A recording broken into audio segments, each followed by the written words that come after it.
പുലർക്കാലമായി നമുക്കൊന്ന് നടന്നാലോ? വരൂ. രാവിലെയുള്ള നടത്തം നമുക്ക് ഉണർവേകുന്നില്ലേ?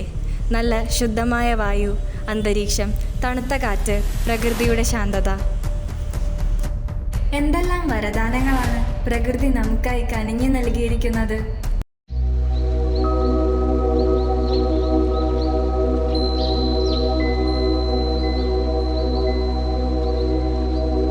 ഈ നനുത്ത പ്രഭാതത്തിൽ സൂര്യകിരണങ്ങളേറ്റ് നടക്കാൻ തന്നെ എന്ത് രസമാണ്. ഒന്ന് റീചാർജ് ആയ പോലെ.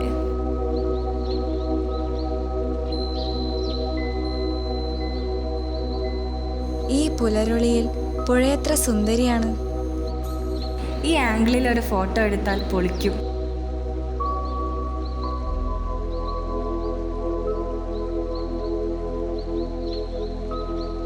എന്തെല്ലാം ജീവജാലങ്ങളാണ് ഇവിടെ. ഉറുമ്പ്, പൂമ്പാറ്റകൾ, അണ്ണാൻ, പക്ഷികൾ.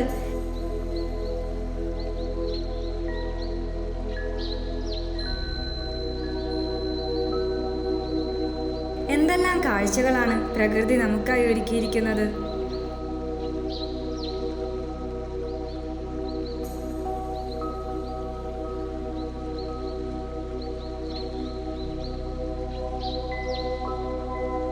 നമ്മളൊന്ന് ചുറ്റും കണ്ണോടിച്ചാൽ വ്യത്യസ്തമായ ജീവജാലങ്ങളെ പരിചയപ്പെടാം.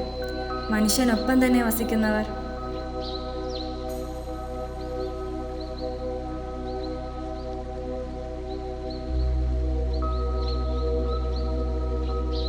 ചിലർ പ്രകൃതിയുടെ നിശബ്ദ താഴ്വാരങ്ങളിൽ,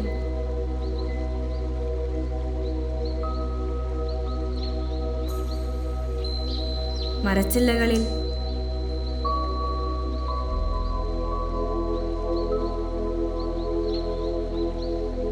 മണ്ണിന്റെ നിഴലിൽ,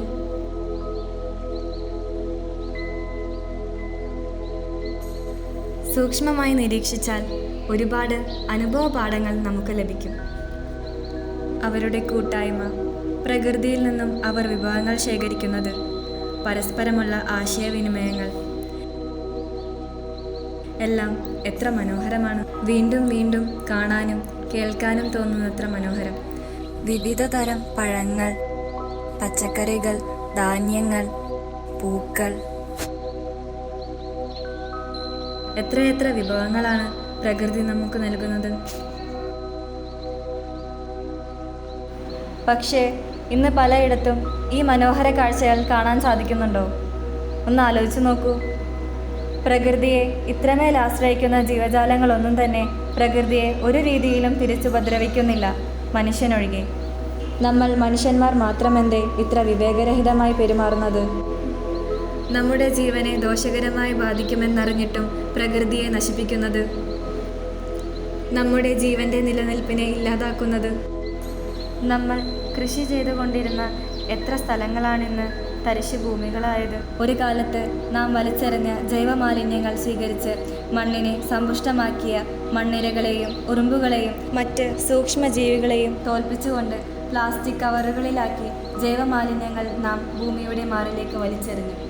നമ്മുടെ മക്കളുടെ കുഞ്ഞിക്കാലടികൾ ഏറ്റുവാങ്ങേണ്ട മൺമുറ്റങ്ങൾ കോൺക്രീറ്റ് കട്ടകൾ കൊണ്ട് പൊതിഞ്ഞിരിക്കുന്നു.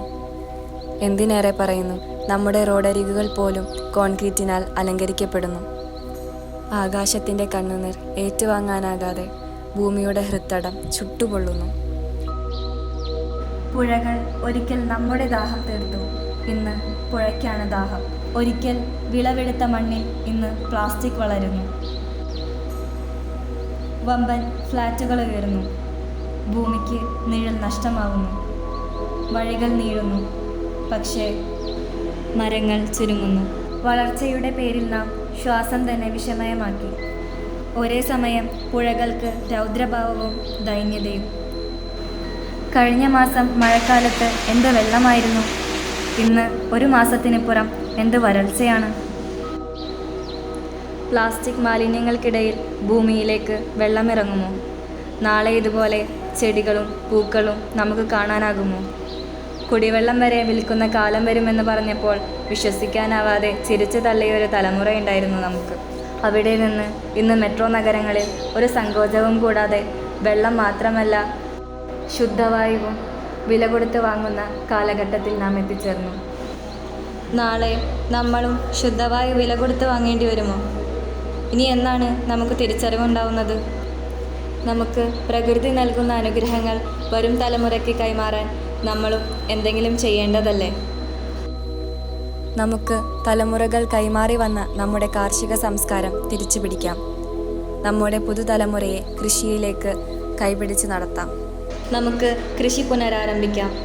മണ്ണിനെ സ്നേഹിക്കാം. പുഴകൾ ഒഴുകാൻ അനുവദിക്കാം. പ്ലാസ്റ്റിക് ഉപയോഗം ഒഴിവാക്കാൻ ശ്രമിക്കാം. ഇനിയുള്ള മരങ്ങളെങ്കിലും വളരാൻ അനുവദിക്കാം. ഒരു തൈ നടാം, സംരക്ഷിക്കാം. നാം ഇന്നനുഭവിക്കുന്ന പ്രകൃതിയെങ്കിലും വരും തലമുറയ്ക്ക് നൽകാനായി നമുക്കൊരുമിച്ച് കൈചേർക്കാം.